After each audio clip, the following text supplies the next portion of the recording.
Alright guys, welcome back to another one. So Final Fantasy VII Rebirth mods are starting to flood in now that the PC version is here.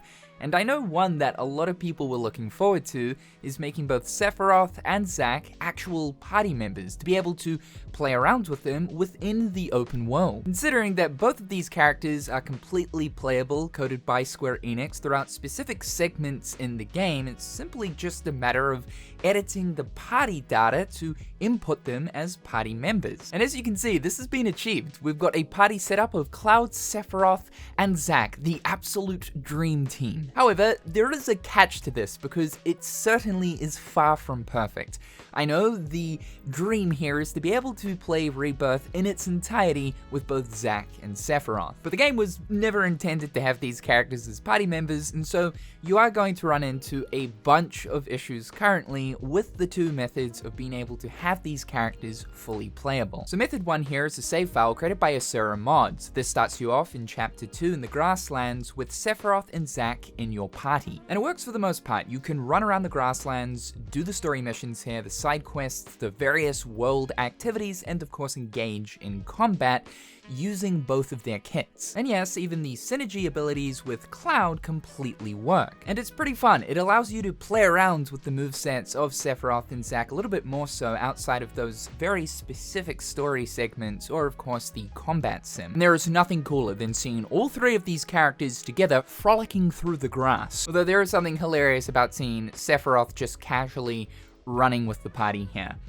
You know, the guy that they're trying to hunt down, the guy that is basically threatening the livelihood of the entire planet. And also, these guys will appear in cutscenes as well, considering that Unreal Engine runs cutscenes in real time. Because we've loaded them into our party, it means that they'll just be standing off in the background. Guys, look behind you, he's right in there! Dude, wake up, it's Sephiroth! He's right there! Open your damn eyes, he's there! It's Sephiroth! Hey, so I've been meaning to ask you something. You said old Sephiroth's come back from the dead, right?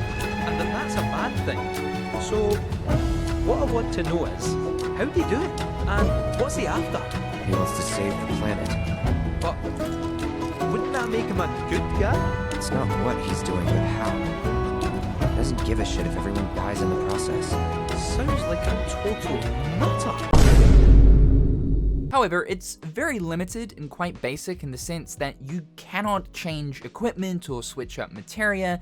The characters are also both set to level 1 and will not gain XP to level up further. They were also never given animations to ride a chocobo because they were just simply not meant to ever ride a chocobo, and so when you're riding your chocobo, they're just kind of trying to keep up. And then you get funny moments of leaving Zack and Sephiroth totally behind. You turn the camera and then turn the camera back and OH!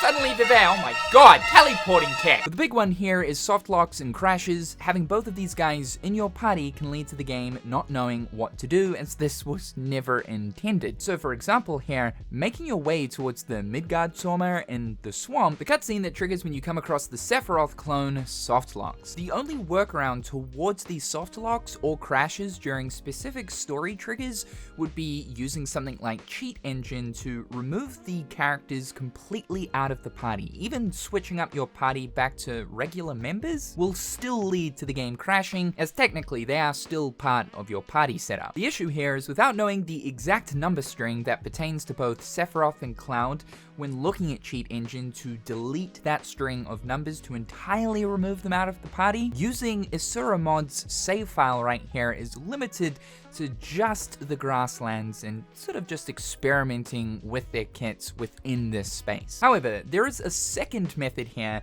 looking at least Sephiroth. For any part of the game, you could load up your current save file and load Sephiroth directly into your party setup. And for this, we're going to use Cheat Engine and use a cheat table that was created by Big Bear. Now, this cheat table is set up so that you can do all kinds of things. The classic Cheat Engine cheat type stuff, like being able to increase your damage, modify your equipment and inventory, or of course materia. What we're looking at here is playable character. Here, we can activate both Sephiroth and Zack. However, you should know that at least from my experience, trying to get Zack into the party just simply doesn't work. But for some reason, Sephiroth does.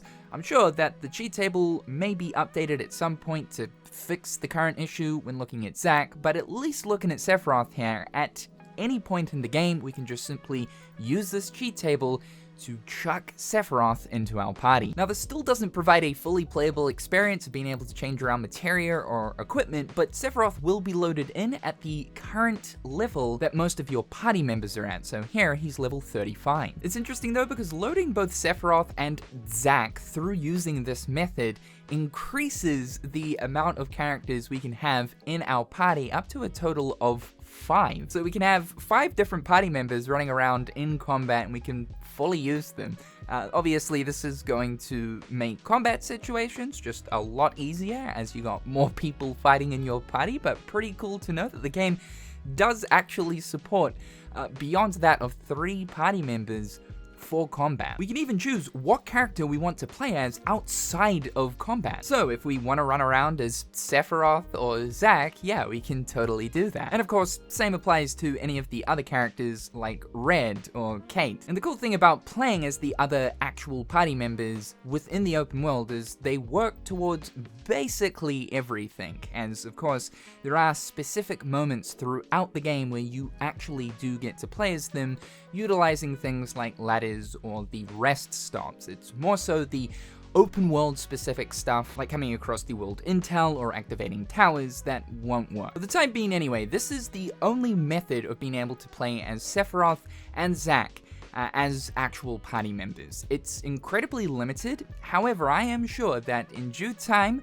someone will probably end up working on a complete overhaul mod that allows you to play as both Zack and Sephiroth for the entirety of the game, being able to change around their materia, change around their equipment. Although this is UE4 and UE4 modding is pretty commonplace, people are still taking their time to learn the ins and outs of doing custom content for Rebirth, so it might be a little while before we start seeing mods to that degree. Right now, the mods that currently exist for this game are very basic. The links to both the save file and the cheat engine cheat table are in the description down below. Thank you guys so much for tuning into today's video. Slap that like button if you enjoyed and subscribe to the channel to keep up with everything going on here. As always, a big shout out to my amazing patrons. Thank you guys so much for supporting the channel. I hope you're all having a fantastic day and we'll talk again real soon.